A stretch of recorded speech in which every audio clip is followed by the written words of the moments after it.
Back in April, the CEO of United Airlines made kind of a weird statement, claiming that they were all of a sudden the world's largest airline. But that is simply not true. Scott Kirby, the United CEO, based the claim off of a metric called available seat miles. This metric calculates an airline's seat capacity by multiplying the number of seats on each flight by the number of miles that flight goes on. So a 737 going from Houston to Newark would have many more seat miles than a much bigger 777 going from Houston but just to Dallas. So by that metric, United Airlines does sit at the top of the list, but this metric is never used to determine which airline is the largest. That's like saying a Camry is larger than a Hummer just because it goes further. Usually, determining the largest carrier is done by looking at metrics such as fleet size and passengers carried. And we're actually going to look at those today, but I first just wanted to point out that while they're not the largest airline in the world,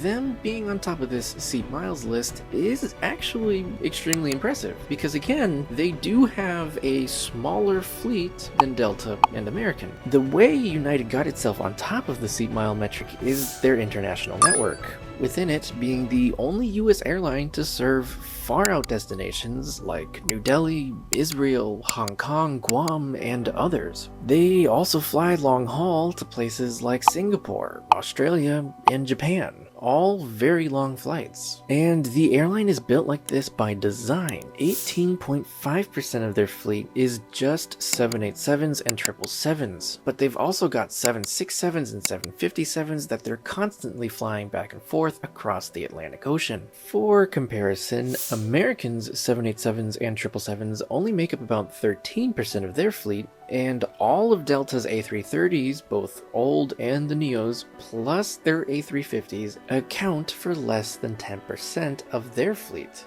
In fact, according to View from the Wing, United as a whole flies about 8% more seat miles than American and Delta.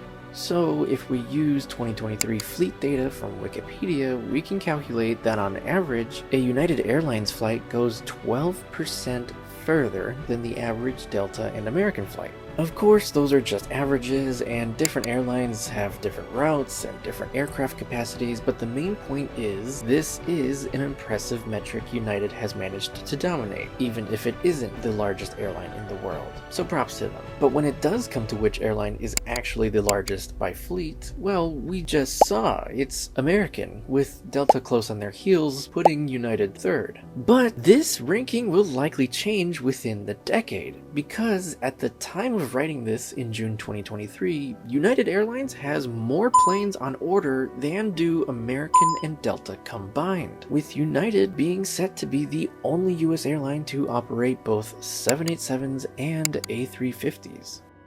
Hey, thanks for watching this video, and as a bonus, here's one more metric. When ranked by passengers carried, United actually falls further down the list to 4th, with Southwest taking 3rd, Delta in 2nd, and of course American in 1st. But maybe that'll all change with United's aforementioned planned growth. If you liked this video, I made another one dealing with numbers, but this one was about mathematically determining which United States hub is the hubbiest. So click on the video on the right if you want to watch that. Again, thanks for watching, and I'll see you in the next one if you're subscribed.